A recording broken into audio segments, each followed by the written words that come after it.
તો સાણંદથી મહત્વના સમાચાર સામે આવી રહ્યા છે, જ્યાં સાણંદ તાલુકાના મોરૈયા ગામે દવાખાનું સીલ કરવામાં આવ્યું છે। એલોપેથિક પ્રેક્ટિસ કરતા તબીબ સામે કાર્યવાહી કરવામાં આવી છે। બીએચએમએસ ડોક્ટરનું જે દવાખાનું બંધ કરવામાં આવ્યું છે, જ્યાં આ દવાખાનાને સીલ કરવામાં આવ્યું છે। ડોક્ટર ચિરાગ અગ્રવાલ દ્વારા આ દવાખાનું ચલાવવામાં આવતું હતું, ત્યારે દર્દીઓની સારવાર કરીને પ્રેક્ટિસ કરતો હતો તબીબ, જ્યાં સીડીએચઓ દ્વારા ક્લિનિકને સીલ કરવામાં આવ્યું છે। તો મહત્વના સમાચાર સામે આવી રહ્યા છે સાણંદથી, જ્યાં સાણંદ તાલુકામાં મોરૈયા ગામે એક ક્લિનિક છે, એ ક્લિનિકને સીલ કરવામાં આવ્યું છે।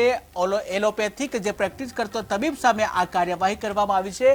ઉલ્લેખનીય છે કે બીએચએમએસ ડોક્ટરનું આ ક્લિનિક જે છે તેને સીલ કરવામાં આવ્યું છે, જ્યાં બીએચએમએસ જે ડોક્ટરની ડિગ્રી હતી અને એલોપેથિક પ્રેક્ટિસ કરતો હતો, ત્યારે આ અંગે ક્લિનિકને સીલ કરી અને કાર્યવાહી કરવામાં આવી છે। ત્યારે ડોક્ટર ચિરાગ અગ્રવાલ દ્વારા આ ક્લિનિક જે છે એ સીલ કરવામાં આવ્યું છે। દર્દીઓની જે સારવાર કરીને પ્રેક્ટિસ કરતો હતો, ત્યારે સીડીએચઓ દ્વારા ક્લિનિકને સીલ કરી આગળની કાર્યવાહી હાથ ધરવામાં આવી છે।